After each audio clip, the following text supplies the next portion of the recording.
আপনার মোবাইলে এমবি থাকা সত্ত্বেও ইন্টারনেট ব্যবহার করতে পারেন না। আবার অনেকেই বলেছেন ঘরের ভিতরে নেটওয়ার্ক পায় না, জানালার পাশে গেলে একটু চলে, আবার অনেক সময় জানালার পাশেও চলে না, রাস্তায় গেলে একটু চলে। এই ভিডিওটা সম্পূর্ণ দেখেন, আমি আপনাকে 1,000,000% গ্যারান্টি দিতে পারি আপনি আপনার ইন্টারনেট সমস্যা নিশ্চয়ই সমাধান পাবেন। আমাদের এই ভিডিওটা দেখে অবশ্যই ফলো করে সাবস্ক্রাইব করে আমাদের সঙ্গেই থাকবেন, আর ভিডিওটা শেয়ার করতে ভুলবেন না। আমরা সর্বপ্রথম আমাদের ফোন থেকে প্লে স্টোর অ্যাপটাকে ওপেন করে দিব। হাতের ডান পাশে উপরে এই 3 লাইনে ক্লিক করব। এবার এখান থেকে আমরা একদম নিচে আসব, সেটিংস অপশনে ক্লিক করব। এবার এখানে পেয়ে যাবেন নেটওয়ার্ক প্রিফারেন্স, ক্লিক করে দিবেন।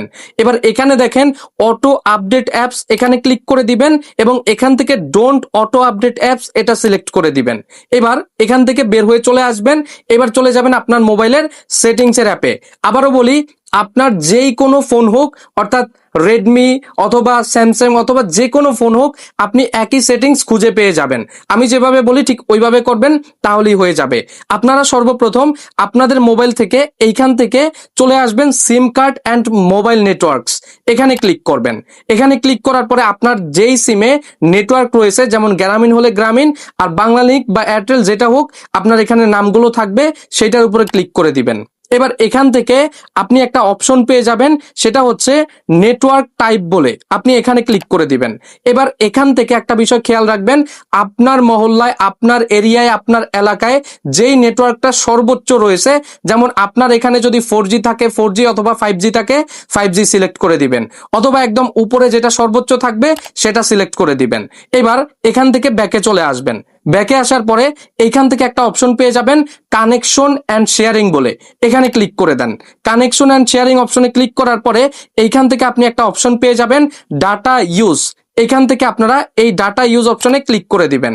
এখানে ক্লিক করার পরে আপনি দেখেন, আপনি ফোন ব্যবহার করার সময় অর্থাৎ ডাটা অন করলেই অটোমেটিক এখানে যে অ্যাপগুলো দেখতেছেন এই সবগুলো অ্যাপ কিন্তু চলতেই থাকে, অর্থাৎ ব্যাকগ্রাউন্ডে ডাটা খরচ করে, যার কারণে আপনি যেই জিনিসটা করতে চান সেখানে নেটওয়ার্ক স্লো হয়ে যায়। আপনি এখন এখান থেকে যেগুলোর আপনি ডাটা ইউজ বন্ধ করতে চান সেটার উপর ক্লিক করে দিবেন এবং একদম নিচে দেখেন ব্যাকগ্রাউন্ড ডাটা অপশন, এখান থেকে এই অপশনটাকে বন্ধ করে ওকে করে দিবেন। এবার ব্যাকে চলে আসেন।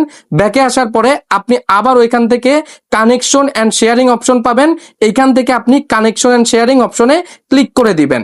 এখানে ক্লিক করে দেওয়ার পরে আপনি একটু নিচের দিকে চলে আসেন। নিচের দিকে আসার পরে এখানে একটা অপশন পেয়ে যাবেন reset wifi mobile networks and Bluetooth, এটার উপর ক্লিক করে দিবেন। এবার এখান থেকে আপনি অবশ্যই এই নিচে রিসেট সেটিংস অপশনে ক্লিক করে দিবেন। এবার আপনার ফোনে যে পাসওয়ার্ড রয়েছে সেই পাসওয়ার্ডটা দিয়ে জাস্ট ওকে করে দিলেই এটা রিসেট হয়ে যাবে।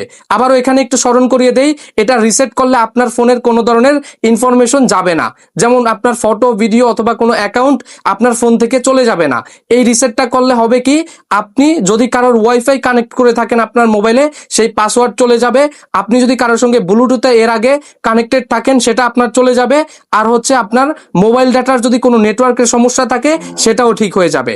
এরপরে আপনারা ব্যাকে চলে আসবেন। ব্যাকে আসার পরে আপনারা এখানে একটি অপশন পেয়ে যাবেন প্রাইভেট ডিএনএস বলে, এইখানে আপনারা ক্লিক করে দিবেন। প্রাইভেট ডিএনএস অপশনে ক্লিক করে দেওয়ার পরে আপনারা এইখানে একটা অপশন পেয়ে যাবেন প্রাইভেট ডিএনএস প্রোভাইডার হোয়াটস নেম, এখানে ক্লিক করবেন।